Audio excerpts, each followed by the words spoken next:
Imagine-toi dans un embouteillage. Ton rendez-vous important commence dans 10 minutes. Autour de toi, les klaxons fusent, les moteurs grondent. Tu sens la pression monter. Une voix intérieure veut crier, taper sur le volant, insulter l'univers tout entier. Mais une autre voix, plus calme, plus sage, te rappelle, ce n'est pas le trafic que tu contrôles, c'est ton esprit. Et là, dans cet espace microscopique entre le déclencheur et ta réponse, tu peux choisir. Devenir l'esclave de l'impulsion ou le maître de ta paix. Ce moment précis entre le feu et la parole, entre l'émotion et l'action, c'est là que commence le vrai travail du stoïcien. La philosophie n'est pas un livre ancien ou un discours froid. C'est une pratique, une manière de vivre, une manière de respirer même dans le chaos. Pourquoi parlons-nous aujourd'hui de répondre plutôt que de réagir? Parce que ta vie entière est façonnée non par ce qui t'arrive, mais parce que tu choisis d'en faire. Et la plupart des gens ne choisissent pas. Ils réagissent mécaniquement, aveuglément, prisonniers de leurs automatismes. Réagir, c'est vivre en mode survie. Répondre, c'est vivre en conscience. C'est là toute la différence entre un animal effrayé et un esprit éveillé. Un homme t'insulte dans la rue. Tu as deux options. Réagir, l'insulter en retour, te battre, laisser ton cœur s'empoisonner. Ou répondre, respirer, observer, et comprendre que son insulte ne parle que de lui, pas de toi. Tu t'éloignes, digne, calme, fort. Tu n'as pas fui, tu as choisi. Et ce choix, même invisible, est une victoire intérieure immense. Mais pour y parvenir, il faut s'entraîner. Tu ne peux pas attendre d'être au cœur de la tempête pour apprendre à nager. Tu dois développer ton calme avant d'en avoir besoin. Marc Aurèle écrivait chaque matin. Tu rencontreras aujourd'hui des gens égoïstes, jaloux, coléreux. Mais ils ne peuvent pas te blesser si tu restes fidèle à toi-même. Voilà la clé. Rester fidèle à soi-même, même quand tout pousse à sortir de soi. Un ami te trahit. Une femme que tu aimes t'ignore. Ton enfant te parle avec insolence. Les réactions naturelles sont multiples. La colère, le rejet, la vengeance, la tristesse. Mais la nature n'est pas toujours le bon guide. Car ce que la nature initie, la conscience peut transformer. La conscience, c'est elle qui transforme l'instinct en sagesse. Et la sagesse, c'est la capacité à agir selon tes principes et non selon tes pulsions. Si tu veux être stoïque, tu dois apprendre à ralentir, à créer de l'espace entre le monde extérieur et ton monde intérieur. Quand tu entends une critique, tu ne dois pas répondre tout de suite. Tu dois d'abord interroger, est-ce vrai? Est-ce utile? Est-ce que cela mérite mon énergie? Est-ce que je peux apprendre quelque chose ici? Il y a une grande force dans celui qui sait se taire, au lieu de mordre. Il y a un immense pouvoir dans celui qui sait sourire, là où d'autres crient. Et ce pouvoir ne vient pas de la passivité, il vient de la maîtrise. La maîtrise de soi, ce n'est pas l'absence d'émotion, c'est la canalisation. C'est la capacité à sentir la colère monter, sans l'exploser. C'est la capacité à accueillir la tristesse, sans la transformer en plainte. Chaque jour, tu as des dizaines de micro-occasions de pratiquer cette maîtrise. Quelqu'un te coupe la parole, ton téléphone tombe, ton patron te parle mal. Chaque événement est un dojo, un lieu d'entraînement, une scène sacrée où tu peux encore et encore choisir de répondre plutôt que de réagir. Et quand tu choisis, tu deviens libre. Pas libre de faire tout ce que tu veux, mais libre de ne plus être esclave de tes émotions. Il y a une liberté immense dans le calme, une noblesse dans la tempérance, une autorité dans le silence. Mais ne te méprends pas. Le silence stoïque n'est pas le silence du refoulement. Ce n'est pas l'oubli de soi. Ce n'est pas la soumission. C'est le silence du guerrier qui a choisi sa bataille. C'est le calme de celui qui sait qu'il est son propre royaume. Les stoïciens ne fuyaient pas le monde. Ils l'habitaient pleinement. Mais ils refusaient de le laisser pénétrer leur cœur. Sénèque disait « Tu ne peux empêcher les vagues, mais tu peux apprendre à naviguer. Tu ne peux empêcher la vie d'être dure. Tu ne peux pas éviter les trahisons, les douleurs, les injustices. Mais tu peux les regarder en face et dire « Tu ne m'auras pas. Pas aujourd'hui, pas cette fois, pas moi. » Tu veux savoir si tu avances sur le chemin du stoïcisme? Observe tes réactions. Observe ce que tu fais quand quelqu'un te manque de respect. Observe ce que tu ressens quand on te dit non. Observe ton énergie quand tu n'obtiens pas ce que tu veux. C'est là que tu verras ta vraie force. Parce que tout le monde est calme quand tout va bien.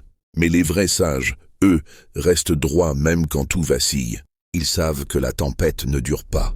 Mais leur réponse, elle, construit l'avenir. Alors, comment faire pour muscler ton esprit?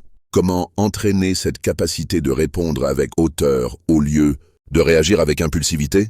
Il faut une discipline, Une vraie, une qui s'ancre dans ton quotidien. Chaque matin au réveil, rappelle-toi ce que tu contrôles. Tu ne contrôles pas les embouteillages. Tu ne contrôles pas les autres. Tu ne contrôles pas les nouvelles, ni la météo, ni le passé. Mais tu contrôles ton esprit, tes choix, ton attitude.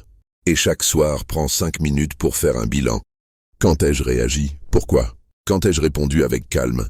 Qu'est-ce que j'aurais pu mieux faire? Quelle émotion m'a surpris? Quelle vertu m'a guidé? Ce journal quotidien, c'est ton miroir, ta boussole, ton temple intérieur. Ne cherche pas à devenir un super stoïque en 3 jours. Ce n'est pas un sprint, c'est un mode de vie. Et chaque petit progrès est déjà une victoire.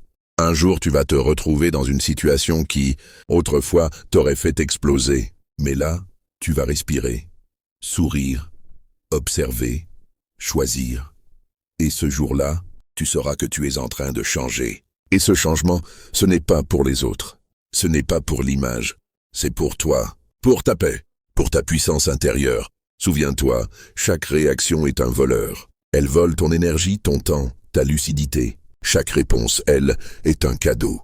Elle t'ancre, elle t'élève, elle te rapproche de ton idéal. Et cet idéal n'a rien à voir avec la perfection. Tu es humain, tu tomberas, tu réagiras, tu regretteras, mais tu te relèveras, tu réajusteras, tu recommenceras. Et plus tu pratiques, plus le calme devient ta nature. Plus tu réponds, plus tu te transformes. Le stoïcisme, ce n'est pas une armure. C'est une architecture intérieure. Ce n'est pas être froid, c'est être solide. Ce n'est pas se couper du monde. C'est être assez centré pour ne pas être détruit par lui. Et tu sais ce qu'il y a de plus beau dans tout ça? C'est que tu n'as pas besoin d'un gourou, pas besoin d'un coach, pas besoin d'un miracle. Tu as déjà tout, ici, maintenant. Ta respiration, ta lucidité, ta volonté, tes choix. Tu peux décider, aujourd'hui, de devenir un être de réponse, un être qui ne se laisse plus balloter, un être qui regarde les provocations avec détachement, un être qui transforme chaque épreuve en sagesse. Tu peux choisir, et ce choix, c'est déjà une réponse. Tu es debout, face à toi-même. Il n'y a pas de spectateur, pas d'applaudissements, juste toi. Et ce que tu choisis de faire avec ta colère, ta peur, ta frustration, ton orgueil, c'est là, dans le silence intérieur, que le vrai travail commence. Et ce travail, personne ne le verra, mais tout le monde en ressentira les effets. Parce que quand tu choisis la réponse plutôt que la réaction, tu changes ton monde. Tu ne cries plus sur tes enfants. Tu ne blesses plus tes proches par impulsion. Tu ne te bats plus contre des choses que tu ne contrôles pas. Tu crées un espace de paix, un espace sacré. Et les autres commencent à te regarder autrement. Pas parce que tu parles fort, mais parce que tu es stable. Tu inspires sans dire un mot. Tu deviens un repère dans le chaos. Et tout ça, parce qu'un jour, tu as décidé de ne plus vivre dans la réactivité. Tu as décidé de vivre dans la conscience. Et la conscience, c'est ce qui donne un sens à tout. Une dispute devient un entraînement au calme. Un imprévu devient un test de flexibilité. Une injustice devient une chance d'incarner la vertu. C'est là que le stoïcisme devient vivant. Pas dans les livres, mais dans tes choix les plus simples. Dans ton regard qui ne juge pas. Dans ta parole qui apaise. Dans ton silence qui contient tout. Et plus tu avances, plus tu comprends. Tu ne veux pas contrôler les autres. Tu ne veux pas avoir raison. Tu ne veux pas dominer. Tu veux être libre. Et la vraie liberté, c'est de ne plus être l'esclave de soi-même. Alors oui, choisis de répondre, encore et encore. Même quand c'est difficile, surtout quand c'est difficile. Parce que c'est là que ça compte. Et même si personne ne le voit, toi tu sauras. Tu sauras que tu es en train de bâtir quelque chose d'invisible, mais d'invincible. La dignité, la paix, l'alignement, ce sont des mots qu'on ne prononce plus souvent. Mais ce sont eux qui construisent les êtres forts, les êtres profonds, les êtres vrais. Et tu es de ceux-là. Alors continue, chaque jour réponds. Réponds avec calme, réponds avec grandeur, réponds avec cœur. Et même si le monde autour crie, frappe, se perd, toi, reste debout. Pas parce que tu es dur, mais parce que tu es ancré. Pas parce que tu ignores, mais parce que tu comprends. La vie est courte, mais elle est profonde. Et dans chaque instant, tu peux soit réagir, soit répondre. Et c'est ce choix qui fera toute la différence. Merci d'avoir partagé ce moment avec Mindset Stoïque. Si tu veux continuer à bâtir ce calme intérieur, cette clarté d'esprit et cette force invisible, abonne-toi. Et souviens-toi, la maîtrise de soi n'est pas un don, c'est une discipline. Et elle commence maintenant.